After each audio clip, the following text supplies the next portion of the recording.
not give your liver to your own brother? Could you not care all of us all these years?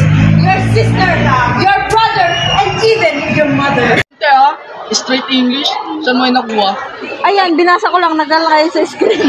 Oh, may kulang ka pa oh. How could you? Sabihin mo ako. How? Sagutin mo how could you? Tell us how we convince you. Ayong dapat gawin at wala rin akong dapat ipaliwanag.